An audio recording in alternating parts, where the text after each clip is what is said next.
বিসমিল্লাহির রহমানির রহিম। বন্ধুরা, আজকে একটা নতুন বিষয় নিয়ে আপনার সামনে হাজির হলাম। সেটা হলো আমরা যে বিভিন্ন ছাদে আমরা বাগান করে থাকি, আমরা বিশেষ করে এই কাটিং থেকে চারা উৎপাদন করি। শুধু আমরা ছাদে বাগান করি তাদের জন্য না, ছাদে বলেন, আমরা জমিতে বা মাঠে বলেন, সবাইকে চারা তৈরি করতে হয়। তবে সবচেয়ে সহজ উপায় হলো এই কাটিং পদ্ধতি থেকে। এই কাটিং পদ্ধতি কীভাবে করলে খুব তাড়াতাড়ি এ ধরনের কুড়ি চলে আসবে, আমরা সেটাই আলোচনা করব। দেখুন, আমি এখানে দুইটাভাবে একটা গ্লাসের মধ্যে করে পলি ব্যাগ দিই, আর মধ্যে ঢেকে দিয়ে শুধু বাঁধে দিয়েছি, আর একটা একদম মুখ খোলা অবস্থা। আমি আজকে এগুলো নিয়ে আলোচনা করব। তার আগে প্রথম আমরা আলোচনা করব এটার মাটি কীভাবে তৈরি করছে, আমি সেটা দেখাবো। স্টেপ বাই স্টেপ আমরা সামনের দিকে আসবো এবং ইনশাআল্লাহ পুরো ভিডিওটি আশা করি দেখবেন।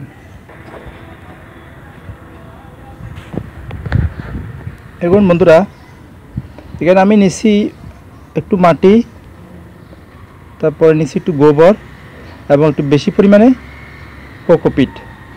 বিশেষ করে আমি কোকোপিটটা এখানে ইউজ করছি বেশি, কারণ কোকোপিট আমরা গুণাবলী সবাই জানি। কোকোপিটে পানি ধারণ ক্ষমতা বেশি, এই জন্য কোকোপিটটা বেশি ব্যবহার করছি।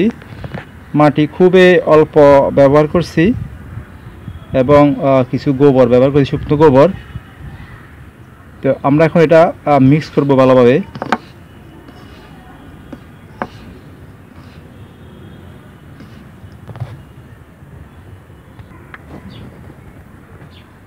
দেখেন, মোটামুটি এটা মিক্স হয়ে গেছে। এখন এটা দেখতে হবে যে এই মাটির মধ্যে তস আছে কিনা। তস বলতে একটু ভিজা ভিজা ভাব আছে কিনা। দেখুন, এটা আমি যখন মুট করতেছি, দেখেন এটা খুব একটা জুড়ে এখনও, তার মানে এখন তস কম। এই জন্য আমাকে এখানে একটু তস দিতে হবে। তস মানে কি, একটু হালকা একটু পানি স্প্রে করতে হবে। আমি এখানে একটু পানি স্প্রে করব। আমি কিন্তু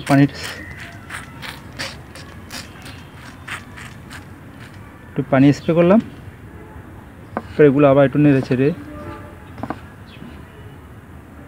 এভাবে একটু মাটির মধ্যে তস নিয়ে আসতে হবে। দেখুন, আমার মাটি অলরেডি রেডি হয়ে গেছে। দেখুন, এখন মুট করলে জাস্ট এটার মোটামুটি একটু শক্ত মোটামুটি দেখা যাচ্ছে আমার তস আসছে মাটির মধ্যে। এখন এটা ব্যবহার করার জন্য উপযোগী। এর থেকে বেশি পানি দেওয়া লাগবে না, কারণ বেশি পানি হলে আমি যে কাটিং ইউজ করবো এটা পচে যাবে। তো আমি এখন এটা ওয়ান টাইম একটা গ্লাসের মধ্যে ওয়ান টাইম গ্লাসটা ইউজ করবো। আমি এটার মধ্যে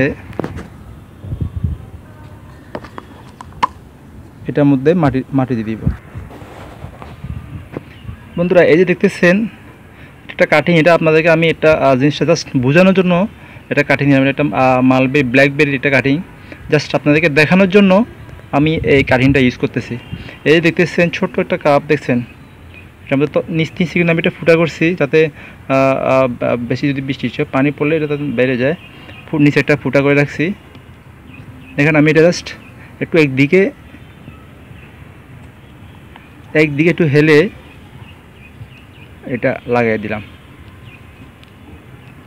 এখন এই দেখেন, এর আগে আমি এতক্ষণ এটা দেখানোর কারণ হলো কাটিংটা কীভাবে লাগাবেন মাটির তৈরি, এটা দেখালাম।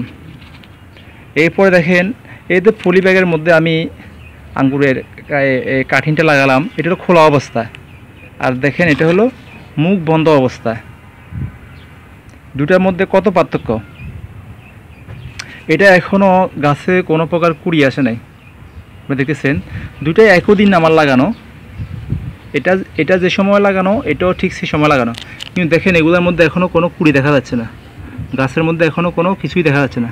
কিন্তু দেখুন, এগুলোর মধ্যে অলরেডি চলে আসছে, কুড়ি চলে আসছে। দুইটাই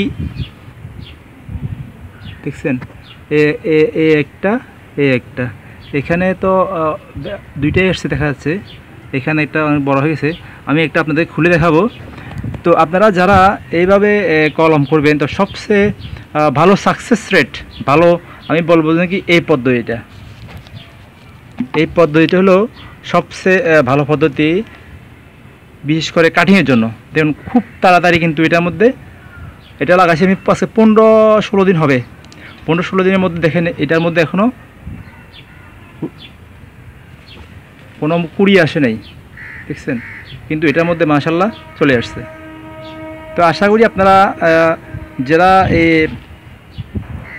কাটিং থেকে চারা করতে চান তারা যদি আমার এই পদ্ধতিটা ইউজ করেন আশা করি ভালো সাকসেস হবেন। কিন্তু এভাবে খোলা অবস্থায় রাখলে অনেক সময় কাটিংয়ের কুড়ি নাও আসতে পারে, অনেক সময় লাগে। কিন্তু দেখেন যদি আপনারা এই পদ্ধতিটা ইউজ করেন, বিশেষ করে এভাবে ফলি দিয়ে এটাকে দেখেন আমি ফলি দিয়ে এটাকে এখানে বাঁধে দিয়েছি, উপরে আমি কোনো প্রকার ফুটা বা কাটা কোনো কিছুই রাখি নেই। এখন আমি আর একটু এটা বড় হলে আমি এটা পলিথিনটা খুলে ফেলবো।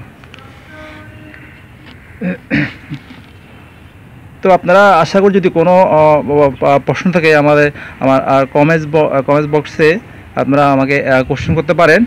আমি এটা আজকে দেখানোর মূল কারণ হলো আমরা যারা ছাদে বাগান করি তারা তো আসলে চারা এভাবে তৈরি, কাটিং থেকে বেশিরভাগ চারা তৈরি করি। এই দুইটা পদ্ধতি মাধ্যমে আপনারা চারা করতে পারেন, তবে সবচেয়ে ভালো পদ্ধতি হলো আমার এই পদ্ধতিটা। এটা আমার পদ্ধতি না, এটা সবাই করে। তারপরেও আমি দেখলাম এটা পরীক্ষা করে কোন পদ্ধতিতে সবচেয়ে তাড়াতাড়ি কুড়ি আসে, তার এই পদ্ধতিটা সবচেয়ে ভালো এবং এটার মধ্যে খুব তাড়াতাড়ি কুড়ি চলে আসে। এখন এখানে আমি জাস্ট এরকম একটা ফলি করে দিয়ে আমি তো সুতা দিয়ে এটা বাঁধছি, আপনারা সুতা বা এটা আরও সহজ হলো রাবার পেঁচিয়ে রাখতে পারেন, রাবার দিয়ে এটা করতে পারেন। তো এইভাবে করলে আমার মনে হয় আপনারা খুব সহজে একটা গুটি কলম করতে পারবেন, গুটি কলম না, কাটিং থেকে চারা তৈরি করতে পারবেন। তো ধন্যবাদ সবাইকে, আজকে পর্যন্ত নতুন কোনো বিষয় নিয়ে হাজির হব। ধন্যবাদ সবাইকে আজকে।